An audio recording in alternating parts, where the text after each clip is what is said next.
amin'ity herinandro ity dia ny kolontsaina malagasy. Mbola mandala ny kolontsaina malagasy ve isika amin'izao vanim-potoana izao? Raha araka fahafantarako anazy ny kolontsaina malagasy zany ohatrany tsisy mankatoa tsy hoe mankatoa zany fa ohatrany tsy soatoavina vao hitsakitsaka zany maha-kolontsaina malagasy amintsika zao satria efa diso miditra loatra mirobaroba ny fidiran'ny ara-teknôlôjia eto amintsika dia variana amin'izay ny tanora dia adino le kolontsaina malagasy. Izay zany no mahatonga an'ilay izy.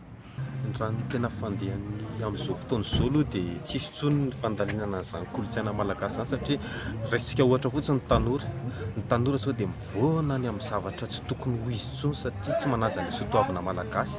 Ny olona ankizy tsy mahalala fomba, tsy manaja intsony ny olon-dehibe, tsy manana an'izany intsony hoe rafitra fiarahamonina.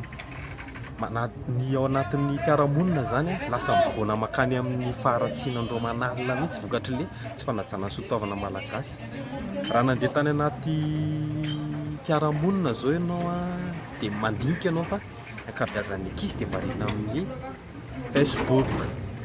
Zavatra tsy mitondra nefa raha ohatra ny Facebook raha trandrandro zareo anaty internet sy ohatr'izany amin'ny resaka fianarana dia fampandrosoana zany izay fa ny endry zareo any amin'ny zavatra tsy tokony ho izy mihitsy ny hitondrana an'ilay fandrosoana ka ankalsadino ilay soatoavana malagasy indrindra fa ny fanarahana ny soatoavana vahiny mahatonga an'izay rehetrarehetra izay.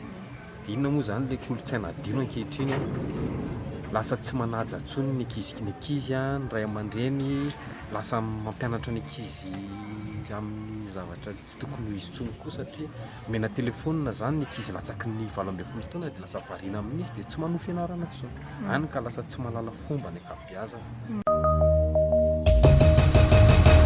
Araka ny hevitrao, mitazona ny kolontsaina malagasy ve mety sa manaraka ny fandrosoana avy any ivelany? Raha araka ny hevitro aloha dia mandalina ny kolontsaina malagasy ary nefa mila ampiana ihany koa ilaina ihany koa fandrosoana ara-teknôlôjia fa na izany ilaina ny teknôlôjia, ilaina ny kolontsaina malagasy fa tsy hoe mampiasa ny teknôlôjia isika dia adinontsika tanteraka ny kolontsaina malagasy.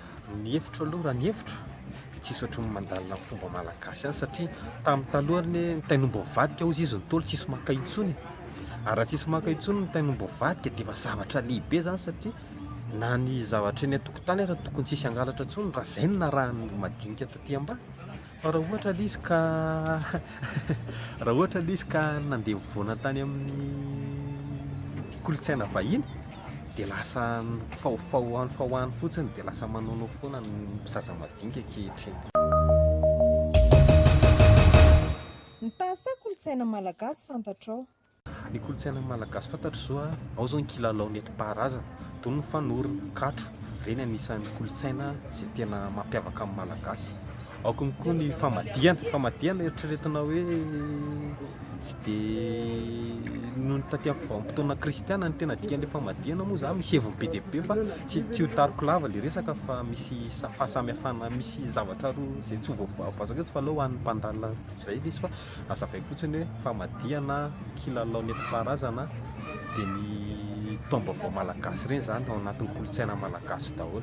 Dia raha mivadika any amin'ny tanindrantsika zany hoe nireo any ivelan'ny faritra ivelana Antananarivo zany dia misy ny joro maro isan-karazana izy ireny ny alafady, alavolonjaza ireny kolontsaina malagasy daholo. Ny didipotra hoy izy tsika fa tsy dia hoe didipotra izay loatra le fitena didina hipotra ohatr'izay ny kolontsaina izay. Kolontsaina malagasy fantatro zao dia joro, famadihana, ny forazaza. Kolontsaina malagasy fantatro ny katro, ny fanorona,